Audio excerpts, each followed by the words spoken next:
the Four Noble Truths and the Eightfold Path. Second truth, the noble truth of the origin of suffering. What now is the noble truth of the origin of suffering?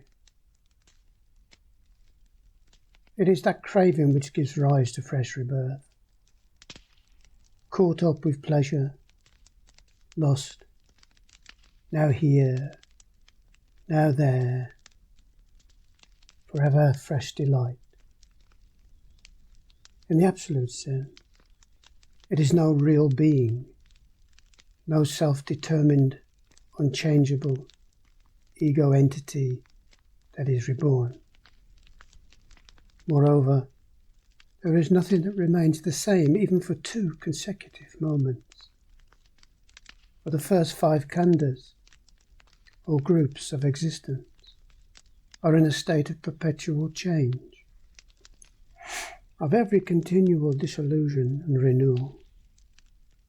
They die every moment, and every moment new ones are born. So it follows. There is no such thing as a real existence, being, but only, as it were, endless process, continuous change, becoming, consisting in a producing, in a being produced, in a process of action, process of reaction, rebirth. This process of perpetual producing and being produced may best be compared with an ocean wave. In the case of a wave, there is not the slightest quantity of water travelling over the surface of the sea, but the wave structure that hastens over the surface of the water, creating the appearance of one and the same mass of water, is in reality nothing but the continuous rising and falling of continuous but quite different masses of water, produced by the transmission of force generated by the wind. So, the Buddha did not teach that ego entities hasten through the ocean of rebirth, but merely life waves, which according to their nature and activities, good or evil, manifest themselves here as men, women, animals, and elsewhere as invisible beings. The threefold craving. There is the sensual craving, the craving for eternal annihilation, existence, the craving for self-annihilation,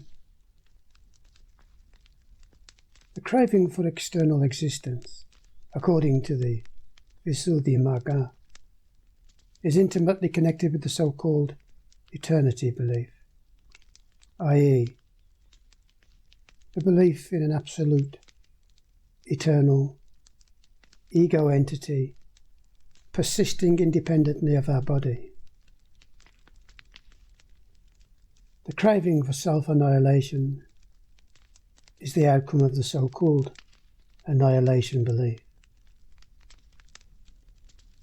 The delusive materialistic notion of an ego which is annihilated at death, and which does not stand in any causal relation with the time before birth or after death. But where does this craving arise, take root? Wherever in the world there are delightful and pleasurable things, there this craving arises, takes root. Eye, ear, nose, tongue, body, mind are delightful and pleasurable. There this craving arises and takes root.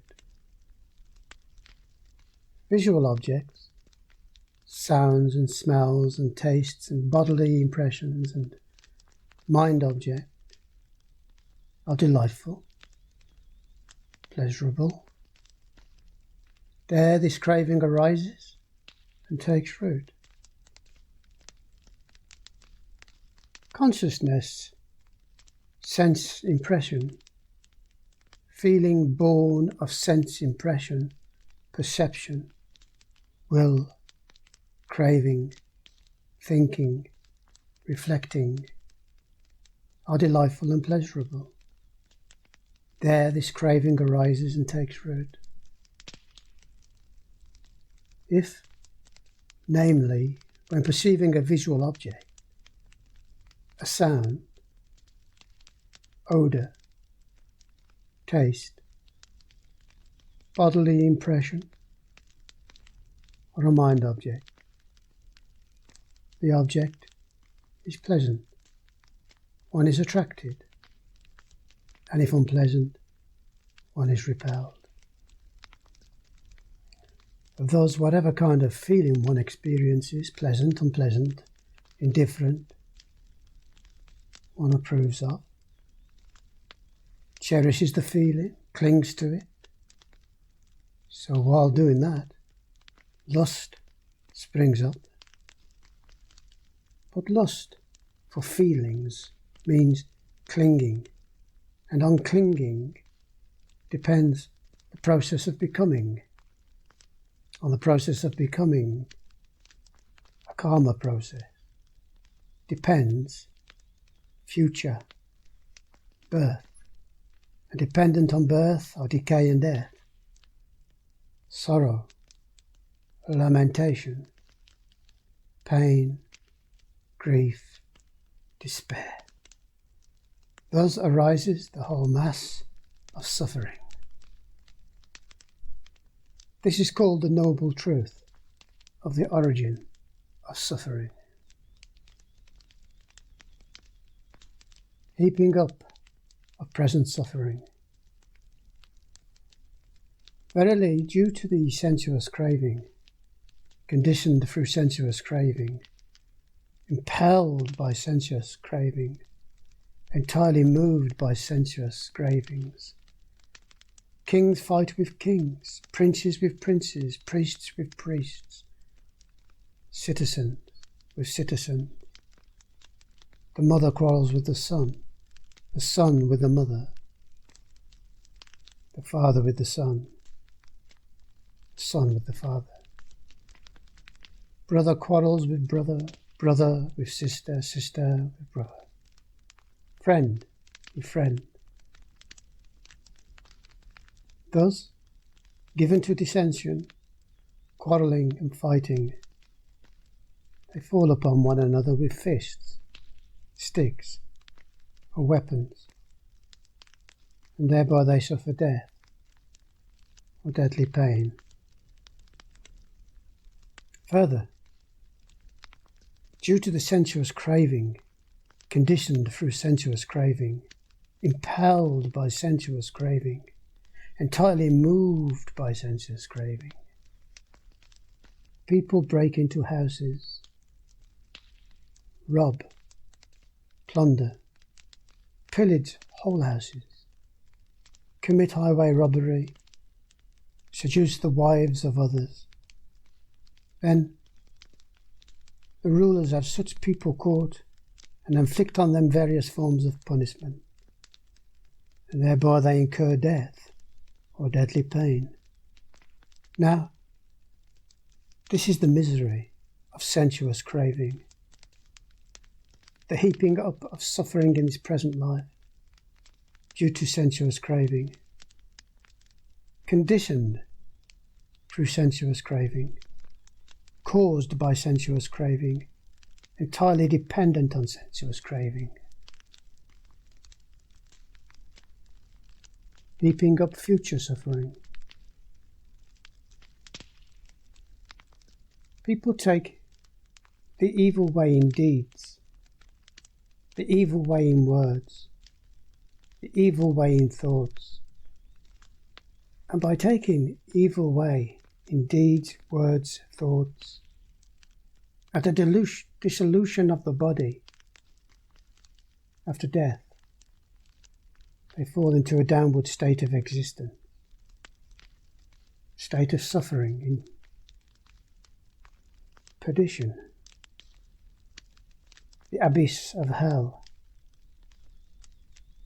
But this is the misery of sensuous craving, the heaping up of suffering in the future life, due to sensuous craving, conditioned through sensuous craving, caused by sensuous craving, entirely dependent on sensuous craving.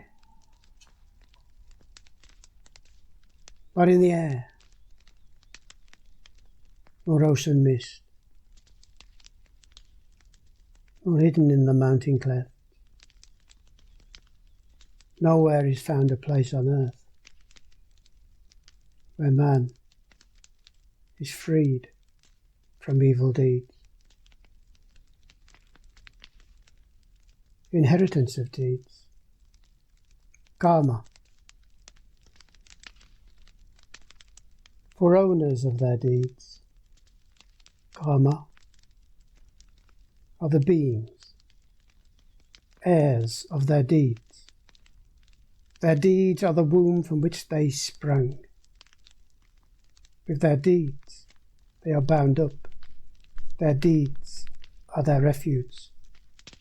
Whatever deeds they do, good or evil, of such they will be the heirs. Wherever the beings spring into existence, there their deeds will ripen.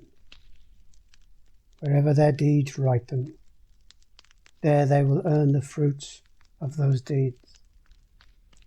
Be it in this life, or be it in the next life, or be it in any other future life, there will come a time when the mighty ocean will dry up, vanish, be no more. There will come a time when the mighty earth will be devoured by fire, perish, and be no more. But yet there will be no end to the suffering of beings who are obstructed by ignorance, ensnared by craving, are hurrying and hastening through this round of rebirths.